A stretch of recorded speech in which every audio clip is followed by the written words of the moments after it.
De otro lado del teléfono a Alejandro Barrios, licenciado en Economía, docente de la UBA, ex subsecretario de Política y Gestión Comercial del Ministerio de Desarrollo Productivo de la Nación. Hola Alejandro, ¿cómo estás? Víctor Mastrangelo te saluda. ¿Cómo andás, Víctor? ¿Andás bien? Ale, querido, un gusto como siempre saludarte. Acá estamos amargueando. Se te escuchó, se escuchó el ruidito a mate, me diste ganas de entrarle a unos mates, lamentablemente no estamos pudiendo porque hoy estamos solos. Andrea está fuera de combate, le tocó a ella, ahora la semana pasada me tocó a mí, esta semana le tocó a ella. Bueno, le mandamos un abrazo para que se mejore pronto, claro, sí, porque la extrañamos. Ale, te imaginarás que te llamamos por lo que sucedió en el día de hoy, es decir, la oficialización, entre comillas, de esta suerte de blanqueo, si es que se lo puede llamar de esta manera, a las medidas anunciadas por el gobierno para que los controles respecto a la utilización de fondos de origen dudoso puedan ser utilizados con muchos menos límites o casi sin límites respecto a lo que sucedía hasta ayer. Mira, a mí me gustaría, si me permitís, un minuto para contar en el contexto en el que este gobierno necesita hacer este estímulo que después, si querés, hablamos de qué tipo de consecuencias puede tener el estímulo, pero en principio el gobierno en el 2024 tuvo un superávit comercial de casi 20.000 millones de dólares, tuvo un blanqueo en el segundo semestre de 23.000 millones de dólares y a los pocos meses necesitó cerrar un acuerdo con el FMI de 20.000 millones de dólares. Ahora, todos esos incrementos de stock en cantidad de dólares que supuestamente tiene el gobierno disponible, se le están yendo todo el tiempo. Por lo tanto, desde junio del año pasado, cuando la cuenta corriente del balance de pago del Banco Central empezó a dar negativo, empezó con 200 millones. Pero ya en marzo del 2025, el déficit de cuenta corriente, para que los oyentes nos entiendan, la entrada y salida de dólares de exportación e importación, la entrada y salida de dólares por los servicios, o la entrada y salida de dólares por intereses y utilidades de las empresas extranjeras radicadas acá, ese flujo da negativo en 1.600 millones solo en un mes, en el mes de marzo del 2025. Entonces, estos incrementos de stock que logra el gobierno con el superávit comercial, con el blanqueo del 2024 y con el crédito del FMI, se le está diluyendo, se le está acabando lenta pero inexorablemente. Entonces, necesita tener un nuevo flujo. Como no puede recurrir de vuelta a un nuevo blanqueo como en el 2024, como el superávit comercial se está achicando, el último informe del INDEC dice que el superávit solo fue de 200 millones. Cuando Argentina tiene un superávit de bienes tan bajo, no le alcanza para pagar estas otras cosas que nombramos de la cuenta corriente. Servicios, las utilidades de las empresas y los intereses de la deuda. Cuando el superávit comercial de bienes no pasa los 1.500 millones, los gobiernos empiezan a tener problemas para pagar el resto de las obligaciones que tienen. Bueno, hace más de 4 meses que el superávit comercial está en 160, 270 y ahora en marzo 200. Bueno, se van a seguir yendo los dólares y como que el gobierno necesita que el mercado vea que va a tener una nueva fuente de dólares. Por eso salen hoy a decir todas estas cosas que dicen que tienen una endeblez muy importante, porque de alguna manera el gobierno le está diciendo a los potenciales blanqueadores nuevos, le está diciendo, mire, la FIP no los va a perseguir, el Banco Central no va a requerir información, pero ¿sabe lo que no les dijo? No les dijo que tienen garantizada una nueva ley penal tributaria, con lo cual cualquier persona que tenga un ahorro importante no declarado, hasta que no esté la ley, Víctor, no lo va a blanquear, porque esto es... Sigue siendo delito. Claro, yo dentro de, en el 2027 asumo un nuevo gobierno y dice, bueno, vamos a volver a ser un país serio de verdad, donde la gente paga los impuestos, donde la gente, ¿no? Bueno, si vos no cambiás la ley penal tributaria, vos vas a tener que justificar tu incremento en propiedades inmuebles, por ejemplo. Ponele que ahora la gente vaya y compre 5 departamentos. La gente sabe que esto es una medida arrebatada y anunciada desde el Ministerio de Economía, no desde el Parlamento. Esto necesita leyes.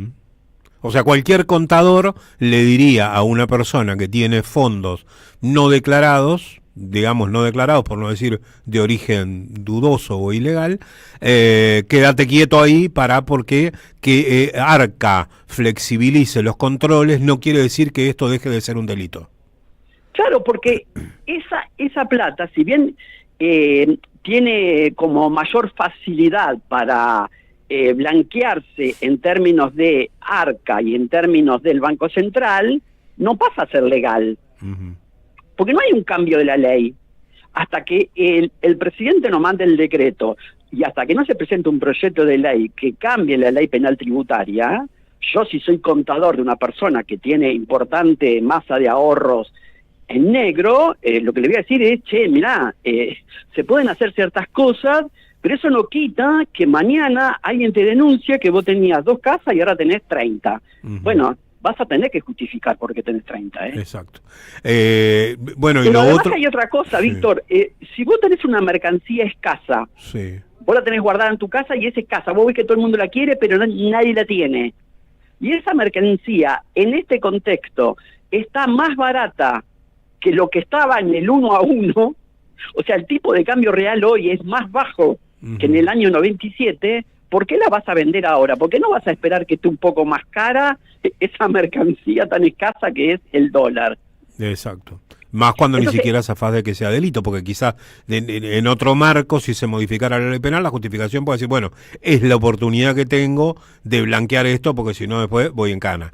Está bien, pero en el 2024... Pero hoy no pasa, además. Pero en el 2024 además vos le diste muchos estímulos para que lo blanquearan y se blanqueó una parte importante, 23.000 millones de dólares. Ahora, ¿cuál es el estímulo? Sí, salvo para esos casos, ninguno. Ninguno. En términos económicos, ninguno. Solamente de control de Arca, nada más. Ajá. ¿Y pero esto, no hay un estímulo. Mire que si usted blanquea, le vamos a descontar de ganancia, le vamos a descontar de impuestos patrimoniales, algo que estimuló mucho el blanqueo del 2024. Esto para mí es una cosa muy desesperada, Víctor.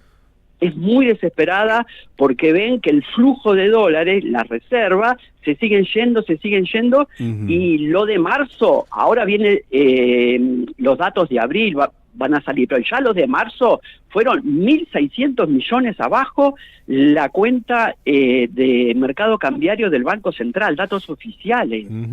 Sí, bueno, en el día de hoy, fíjate las fisuras que tiene todo este supuesto plan económico del que habla Caputo, ¿no? En el día de hoy, sin un banco central que intervenga en el mercado de cambios, aún así se perdieron reservas por 80 millones de dólares solo hoy, y en lo que va del mes, 864 millones de dólares perdió de reservas el Banco Central. Claro, a este ritmo le va a costar aguantar, ¿no? Si no tiene un flujo urgente. Ellos lo que quieren dar es una señal de que van a tener un nuevo flujo. Yo para mí que en términos cuantitativos no va a ser relevante y aparte demuestra que el gobierno no tiene cerrado el frente financiero externo. Por eso tiene que recurrir a estas cosas que son insólitas, son vendehumo. Porque la situación legal de esos ahorros en el colchón, porque ellos lo presentan como el pobre ahorrista que tiene $1.000 en el colchón. En realidad no es para ellos. Obvio que no. No es para ellos, no es para el comerciante de nuestro barrio, en Avenida Gaona, que se quedó con una platita y fue y compró dólares y las resguardó y tiene... No es para eso, esto es para mover el amperímetro.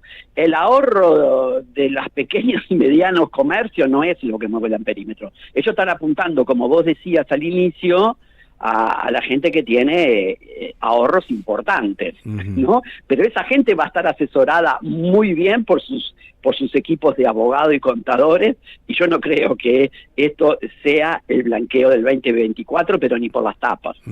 El Fondo Monetario les hizo una suerte de advertencia, ¿no? Juli Cosa, que en el día de hoy. Sí, le dijo, sí, ojo, sí, claro, con salirse de la normativa internacional en cuanto a el tema de antilavado y de fondos antiterroristas, ¿no?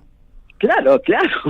Dice, che, está todo bien, pero nosotros te estamos apoyando, te estamos dando un crédito que no corresponde bajo ningún punto de vista que te lo demos. Bueno, todo bien. Ahora, tampoco quieras romper las normativas a las que Argentina adhirió en su momento, porque si no, nos vamos a transformar en un país donde van a venir todas esas actividades a blanquear en la Argentina, y bueno, va a ser medio difícil que después el Estado recupere la legitimidad para cobrarle impuesto a alguien, ¿no? Y un país sin Estado, sin cobrar impuestos, es medio difícil de hacerlo funcionar. Una de las cosas que dijo Caputo, que te quería consultar, Alejandro, a ver si vos tenés conocimiento, dijo hoy que algunos bancos no tienen pesos porque no emitimos desde hace un año. ¿Esto es cierto? O sea, ¿los bancos no tienen peso y es cierto que no emiten desde hace un año o es mentira esto? No, es mentira. La base monetaria se sigue ampliando. Pero el asunto es, ¿cómo que no hay pesos si los depósitos siguen aumentando todo el tiempo? La base monetaria es los billetes y monedas más la reserva del Banco Central, pero la oferta monetaria es los billetes y moneda que emite el banco más los depósitos a la vista. Claro. Entonces, el multiplicador del dinero bancario sigue funcionando y los depósitos siguen creciendo. Totalmente. ¿Cuál es la afectación que todo este paquete de medidas que viene tomando el gobierno en materia económica, más allá de lo de hoy específico, tiene como consecuencia sobre la industria y el empleo, que es un tema que vos lo manejás también? O sea, lo que está sucediendo, por ejemplo, en Tierra del Fuego, la baja de aranceles, cuando todos los demás países salen a protegerse, acá se bajan los aranceles. ¿Cuáles son las consecuencias que va a tener eso sobre el empleo y también sobre la recaudación, sobre la economía real argentina? Mira, hoy salió un informe de supermercados que el gobierno sacó como una foto del comunicado de supermercados del INDEC como festejando, ¿no? Y cuando vos entras al comunicado y te metes en los datos de la base de datos del INDEC, lo que te dice es que, en términos constantes, deflactando ese valor que está anunciando el INDEC, en términos de cantidades seguimos abajo del 2023. O sea, marzo del 2025 sigue abajo de 2023. Y sigue, por supuesto, muy más abajo todavía que de noviembre del 2023. Entonces, esta pretensión del gobierno de que ya empezó la economía a rebotar y que estamos rebotando hace 10 meses, no sé cuáles son los datos que mira, porque el último comunicado, el de hace unos días, del estimador mensual de la actividad económica, dice que marzo cayó respecto a febrero. Exacto. El propio dato oficial del INDEC dice que cayó 1,8. Y dentro de ese EMAE sigue en una situación compleja muchas ramas industriales, que por supuesto son ramas industriales que se ven muy afectadas por un dólar barato artificialmente, y a eso se le suma dólar barato con una apertura comercial unilateral, como vos decís, porque es el único país que está abierto en este momento. Y bueno, si Europa está en una relativa calma de crecimiento, está casi estancado, Estados Unidos está en una situación que está de protección, ¿a dónde van a ir los flujos comerciales? ¿A un puerto amigo que esté abierto? Bueno, el puerto amigo que está abierto es el que Milei abrió, que son los puertos de Argentina, y por eso Amazon ya no tiene más cajas a dónde depositar importaciones en Ezeiza. Todo el mundo está comprando cosas por Amazon, todo el mundo está importando cosas. Bueno, es muy, muy complicada la situación, sobre todo para la producción y sobre todo para los trabajadores de esa producción, Víctor, porque lo de Tierra del Fuego podemos estar discutiendo si toda la sociedad tiene que subsidiar a X empresas, que esas empresas necesitan después antidumping para poder ser competitivos con la producción internacional. Podemos discutir todo eso. Ahora, en algún momento la Argentina le sugirió a miles de familias que abandonaran sus provincias del NOA, del NEA, y que se fueran a vivir a Tierra del Fuego para poblar la isla. Correcto. Nosotros no podemos ir ahora con un criterio fiscalista, decirle, mira, a partir de mañana no tienen más trabajo todos, váyanse para el continente y vean cómo se las arreglan. Así Me es. parece un poco violento, un poco salvaje hacer eso.